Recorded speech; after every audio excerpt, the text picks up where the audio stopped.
አያቶላዎቹ ነጩ ቤትን ማስጨነቃቸውን ተያይዘውታል። አዲሱ የኢራን አመራር የድርድር ነጥቡንም በብዙ መልኩ ተክኖበታል። ጥበቡም የማይደረስበት ሆኗል። ኢራን ፍላጎቷ ተሳክቶ ለብዙ ዓመታት ሰቅዞ ይዟት የነበረው ማዕቀብ ተነስቶላታል። Traders walked out of the talks after President Trump issued several threats to Iran. ኢራን ጋዟን ለአሜሪካ ጭምር ለመሸጥ የሚያስችላትን እድል አስከፍታለች። ትራምፕ የወረቀት ነብር መስለው ታይተዋል። ኢራን የጠየቀችውን ፈርመው እየሰጡ ነው። Restrictions on Iranian oil sales.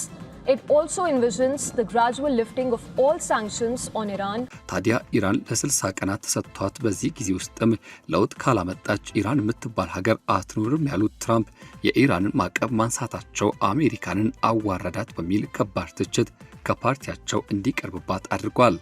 የዛሬ መረጃ ሰዓታችን ይህን ጉዳይ በዝርዝር ይቃኛል። እስከ ፍጻሜው አብራችሁን ቆዩ። የዶናልድ ትራምፕ አስተዳደር በኢራን ነዳጅ ዘርፍ ላይ ጥሎት የነበረውን ማዕቀብ በጊዜያዊነት አንስቷል። በስዊዘርላንድ በሚገኘው በቅንጡ የቢገርቶክ ሪዞርት ለቀናት ከተካሄዱት ድርድሮች በኋላ የተገኘው ውጤት ሆኖም ተቀምጧል።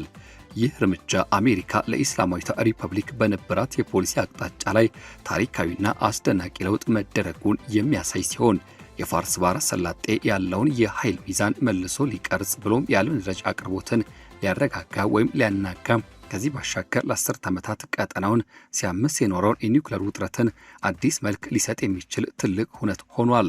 ፕሬዝዳንት ትራምፕ ባልጠበቁበትና ባልገመቱበት መግለጫቸው ከመስጠት ወደ ኋላ የማይሉ መሪዎች እንደመሆናቸው መጠን ይህን አዲስ ክስተት በማህበራዊ ሚዲያ ገጻቸው ላይ የአሜሪካ ጥንካሬና የድርድር ብቃት የታየበት ታላቅ ድል ሲሉ አሞካሽተውታል። ምክትል ፕሬዝዳንት ጄዲ ቫንስ በበኩላቸው ንግግሮቹ ለዘላቂ የሰላም ስምምነት በጣም ጥሩ መሰረት የጣሉ መሆናቸውን ገልጸዋል። ይሁን እንጂ እንዲህ አይነቱም ተስፋ ሰጪ ንግግር በስተጀርባው ከፍተኛ የተባለ አደጋም የተጋረጠበት ቁማር ይታያል። ይኸውም ለ60 ቀናት የሚቆየው የማዕቀብ መላላት ውሳኔ ኢራንን በኢኮኖሚ ህይወት ሊዘራባት የሚችል ቢሆንም በምላሹ ግን በኒውክሌር ግልጽነት፣ በሆርሙዝ ሰርጥ የባህር ላይ ደህንነትና በሊባኖስ ያለውን ውጥረት በማርገብ ረገድ ጠንካራ ቁርጠኝነት ከሀገሪቱ የሚሻ ነው። በአንጻሩ ቴህራን በኒውክሌር ጉዳይ ላይ ምንም አይነት አዲስ ቃል ኪዳን አልገባንም ስትል ትሞግታለች። ይህ ሁኔታ አንደኛው ወገን የሚሳሳትበት ትንሽ ስሌት አዲስ ጦርነትን ሊቀሰቀስ የሚችልበት መድረክን ፈጥሯል። ባሳለፍነው ዓመት የአሜሪካና የእስራኤል ኃይሎች በኢራን የኒውክሌር ጣቢያዎች ላይ ጥቃት በሰነዘሩና 12 ቀናት በፈጀው ጦርነት ጥላ ስር ሆኑ ነው። ከዚያ በኋላ ኢራን የሆርሙዝ ባህረ ሰላጤ ለወራት መዝጋቷ፣ የነዳጅ ዋጋ ወደ ሰማይ መሰቀሉ፣ በሊባኖስ ከሚንቀሳቀሰው ሄዝቦላ ጋር ያልተቋረጠ የውክልና ጦርነት መካሄዱ አይዘነጋም። ይህ ጊዜያዊ የ60 ቀናት ማዕቀብ እፎይታ የኢራንን ድፍድፍ ነዳጅ በአሜሪካ ዶላር ለመግዛት ፍቃድ የሚሰጥ ሲሆን አሜሪካን ቅጣት ለማምለጥ ብሎም ነዳጇን በከፍተኛ ቅናሽ ስትሸጥ ለቆየችው እጁ አገዛዝም በቢሊዮን የሚቆጠር ገቢ ሊያስገኝላት የሚችል በር ይከፍታል። የገንዘብ ሚኒስትሩ ስኮት ቤሴንት ይህን ሂደት ቀጣይነት ባለው ፍሬያማ ንግግሮች የተገኘ ውጤት አድርገው አቀርቦታል።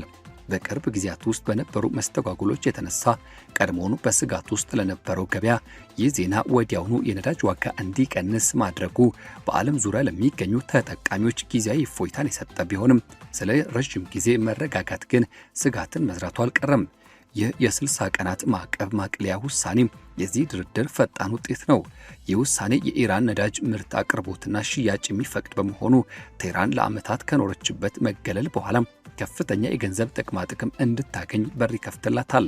የማዕከላዊ ባንክ ገዢው አብዱል ሶናል ሄምቲን ጨምሮ የኢራን ባለስልጣናት እስከ 24 ቢሊዮን ዶላር የሚደርስ የታገደ ገንዘብ እንዲለቀቅ መሻሻሎች መኖራቸውን ያደነቁ ሲሆን ቃሊባፍ ደግሞ ይህ አይነቱ 12 ቢሊዮን ዶላር የሚሆነው ገንዘብ በሁለት የ6 ቢሊዮን ዶላር ምዕራፎች እንዲለቀቅ ስምምነት ላይ መደረሱን አስታውቋል። ይሁን እንጂ የአሜሪካ ባለስልጣናት ማንኛውም የታገደ ገንዘብ መልቀቅ ከአሜሪካ ዕቃዎች፣ አኩሪ አተር፣ ስንዴ ግዢ ጋር እንዲያያዝና ሽብርተኝነትን በገንዘብ መርዳት ላይ ጥብቅ እገዳዎች እንዲያካትት ቅድመ ሁኔታ አስቀምጧል። ይህ ሐሳብ ደግሞ የዋና ተደራዳሪው የዳሬድ ኩሽነር መሆኑ በብዙ መልኩ እየተነገረ ይገኛል። በዚህ ታላቅ ድርድር ሂደት ውስጥ የሚገኘው የኢራን ኒውክሌር ፕሮግራም ጉዳይ ነው። ምክትል ፕሬዚዳንት ጄዲ ቫንስ ከዚህ ጉዳይ ጋር በተገናኘም ባነሱት ሐሳብ ዶናልድ ትራምፕ የተባበሩት መንግስታት ድርጅትና የዓለም አቀፍ የአቶሚክ ኢነርጂ ኤጀንሲ ተቆጣጣሪው ወደ ዋና የኢራን የኒውክሌር ጣቢያዎች ተመልሰው እንዲገቡ ከቴህራን ጋር ስምምነት መደረሱን ገልጸዋል። ይሁን እንጂ የኢራን ውጭ ጉዳይ ሚኒስትር ቃል አቀባይ ኢስማኤል ባቃኢ ይህን አይነት አባባል በጽኑ በመቃወም ሀገራቸው በአሁኑ ወቅት ካላት አጠቃላይ የአሰራር ስርዓቶች ውጪ ምንም አይነት አዲስ ቃል ኪዳን አልገባችም በማለት የአሜሪካን ወገን መግለጫ አጣጥለውታል። በዚህ ድርድር ሂደት ላይ የዓለም አቀፉ አቶሚክ ኢነርጂ ኤጀንሲ ዋና ዳይሬክተር ራፋኤል ግሮሲ በስዊዘርላንድ በመገኘት የጉዳዩን አጣዳፊነት አስገንዝበው ነበር። ከጦርነት በፊት ኢራን እጅግ በጣም ከፍተኛ መጠን ያለው የበለጸገ ዩራኒየም አከማችታ የነበረ ሲሆን ይህም እስከ 60% ንጽህና የደረሰ የበለጸገ ቁስንም ያካተተ እንደነበር ይታወሳል።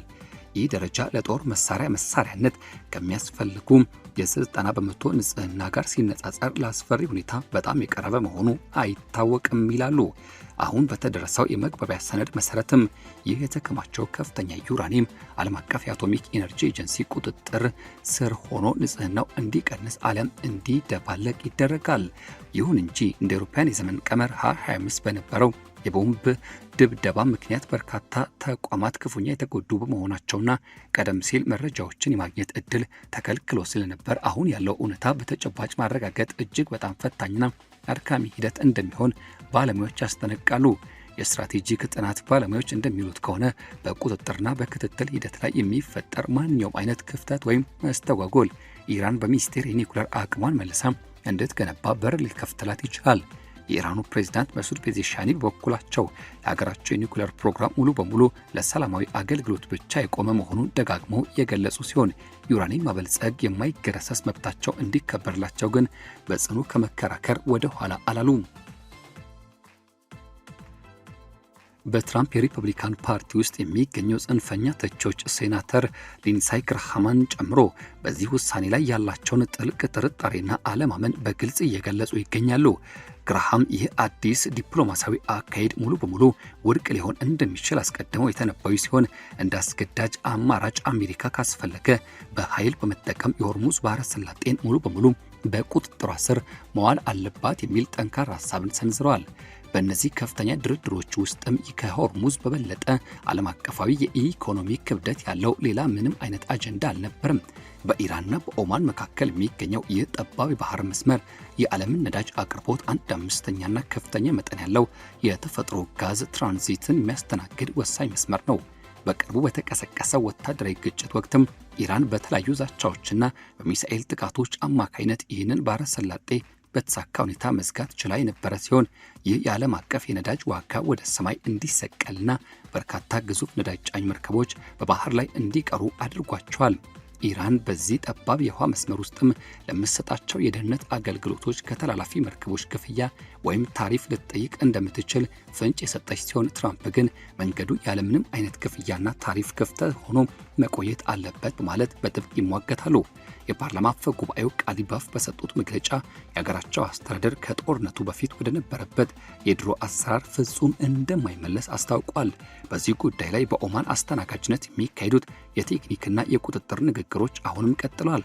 የጄዲ ቫንስን ጨምሮ የአሜሪካ ባለስልጣናት በዚህ የባህር መስመር ላይ ሙሉ በሙሉ ታማኝ ሆኖ መገኘትን ከተጨማሪ ማዕቀቦች መነሳት ጋር በቀጥታ አያይዘውታል።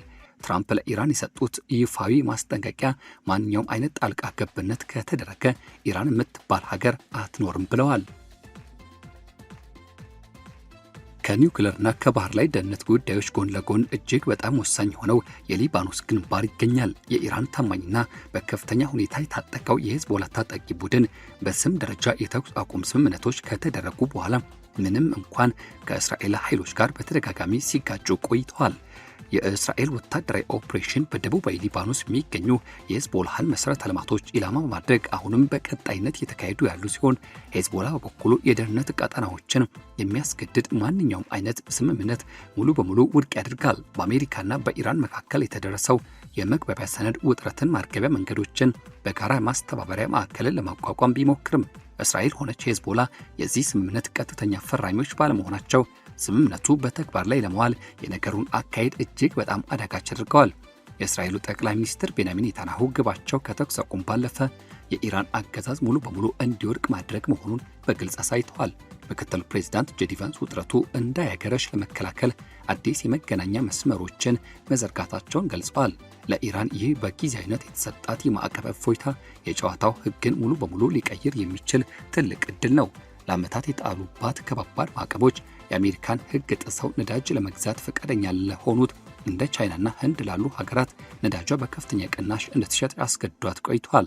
አሁን ግን በቀጥታ ዶላር ማግኘት መቻሏ በዓለም ዙሪያ የታገዱባት ከበርካታ 10 ቢሊዮን እስከ 100 ቢሊዮን ዶላር የሚገመቱ ሀብቶቿ መለቀቃቸው የአገሪቱ ገንዘብ ዋጋ ሊያረጋጋ ብሎም ደግሞ የዋጋ ንረትን ሊያቃልል ለጦርነት መልሶ ግንባታ የሚሆን ገንዘብንም ሊያስገኝላት ይችላል። ይሁን እንጂ አሜሪካ ይህ ገንዘብ ለጦር መሳሪያ መግዣ ወይም ለተላላኪ አማጺ ቡድኖች ድጋፍ እንዳይውል ለማድረግ በውጪዎች ላይ በጣም ጥብቅ የሆነ ክትትል ስርዓትን ዘርግታ ቆይታለች። በአሜሪካ የሀገር ውስጥ ፖለቲካ ውስጥ ይህ እርምጃ የሪፐብሊካን ፓርቲ አንድነትን እየፈተነው ይገኛል። ለትራምፕ ታማኝ የሆኑት ወገኖች ይህ አይነት እርምጃ የታላቅ ድርድር ጥበብና የብልህነት መገለጫ አድርገው ሲያሞካሹት፣ በፓርቲ ውስጥ ያሉ ጽንፈኛ የጦርነት አራማጆች ግን ይህ ውሳኔ ለጠላት የተሰጠ አደገኛ ስምምነትና በእጅ መስጠት አድርገው ያወግዙታል። ምክትል ፕሬዝዳንት ጄዲ ቫንስ ቀደም ሲል ማብቂያ በሌላቸው የመካከለኛው ምስራቅ ጣልቃ ገብነቶች ላይ ጥልቅ ጥርጣሬ የነበራቸው ቢሆንም አሁንም የዚህ ድርድር ዋና መሪ ሆነው መቅረባቸው በዚያ የትራምፕ ዶክትሪን እምብርት ላይ ትልቅ ቦታ እንዲይዙ አድርጓቸዋል ይላሉ ሁኔታውን የሚከታተሉና ሀሳባቸውን የሚሰነዝሩ። ይሄው በሚያስፈልግበት ጊዜ ወሳኝና አስደናቂ ኃይልን በመጠቀም ከዚያው ማስከተል በተግባራዊ ስምምነቶችና ጥቅሞች ላይ ተመስርቶ በብልህነት መውጣት መቻል ነው። የ60 ቀናት የጊዜ ገደብ ሰዓቱም ወደ መጨረሻው ስምምነት በፍጥነት እየቆጠረ ባለበትና በዚህ ወቅት ሁኔታዎች በተጋጋሉበት ጊዜ የሁለቱ ወገኖች የቴክኒክ ቡድኖች አሁንም በከፍተኛ የሥራ ውጥረት ላይ ይገኛሉ። የዚህ ሂደት ስኬት ሙሉ በሙሉ የተመሰረተው ኢራን በምትወስዳቸው በተጨባጭ ሊረጋገጡ የሚችሉ እርምጃዎች ላይ ብቻ ነው። እነሱም ዓለም አቀፍ አቶሚክ ኢነርጂ ኤጀንሲ ቀጣይነት ያለው የፍተሻ ዕድል ማግኘት፣ የሆርሙዝ ባህረ ሰላጤ ያለምንም ታሪፍ ክፍያ ወይም ዛቻ ክፍት ሆኖ መቆየትና የሂዝቦላ በተጨባጭ መገታት ናቸው። ይህ ሳይሆን ቀርቶ ድርድሩ ከሽፏል ከተባለ ግን ማዕቀቦቹ በከፍተኛ ፍጥነት ወዲያውኑ ተመልሰው የሚጣሉ ከመሆን በላይ ወታደራዊ አማራጮች አሊያም ከዚያ የከፉ አስከፊ ክስተቶች በድጋሚ ሊቀሰቀሱ ይችላሉ። ይህ ታሪካዊ ወቅት በትራምፕ የተመሰለው የዚያ ጠንካራና ሻካራ መንገድ የመጨረሻው ከፍተኛ ውጤት ማሳያ ነው። ይኸውም በግጭቶችና በማዕቀቦች አማካይነት ከፍተኛ ጫና መፍጠር፣ አሁን ደግሞ ያን የተገኘውን የበላይነት ተጠቅሞ በጣም ስሱና ከፍተኛ ጥንቃቄ የሚሻ ዲፕሎማሲያዊ በር መክፈት። ይህ ስትራቴጂ ዘላቂ ሰላምን ያመጣል ወይንስ ደግሞ ቀጣዩ ትልቅ ቀውስ ከመፈንዳቱ በፊት የተገኘው ጊዜያዊ ትንፋሽ ማገገሚያ እረፍት ብቻ ናት የሚለው ጥያቄ የመካከለኛው ምስራቅ ጂኦፖለቲካዊ ዋና መለያ ሆኖ ይቀጥላል። ከዚህ ባሻገር እኚሁ ሰው እንደሚሉት ከሆነ በተለይም እኚሁ በቤርጎቶሶክ የተመዘገበው ይህ አስደናቂ ታሪካዊ ሂደት ነው። ከ2018 ጀምሮ ተዘግተው የነበሩትን የዲፕሎማሲ መንገዶች በድጋሚ ሕያው ያደረገ ቢሆንም ውሎ አድሮ ግን ስምምነቱ የተቃኘው በቅርብ በተቀሰቀሰው ጨካኝ ጦርነት እሳት ውስጥ ነው። ለበጎም ይሁን ለክፉ ይህ ክስተት በዓለም አቀፍ ግንኙነት ውስጥ ያለውን አንድ መሰረታዊ እውነት በድጋሚ ያረጋግጣል። ይኸውም ውጤትን የሚወስነውና የሚመራው በባዶ ቃላት የተሞላ መግለጫ ሳይሆን እውነተኛ ኃይል ብቻ መሆኑን የሚያስመሰክር ነው። ትራምፕ በተግባር የታየውን ወታደራዊ ቁርጠኝነት ከኢኮኖሚያዊ ማበረታቻዎች ጋር በማጣመር ቀደም ሲል የነበሩትን አቀራረቦች ሊያሳኳቸው ያልቻሉትን ታላላቅ ግቦች ማሳካት እችላለሁ በሚል ትልቅ ቁማር ተጫውተዋል። የሚመጡት ጥቂት ሳምንታት ይህ ትልቅ ውርርድ ፍሬያማ መሆኑን ወይም ደግሞ ከዚያ የከፋ እጅግ በጣም ውድ ዋጋ የሚያስከፍል መሆኑን በግልጽ የሚያሳዩ መሆናቸው አይቀሬ ነው።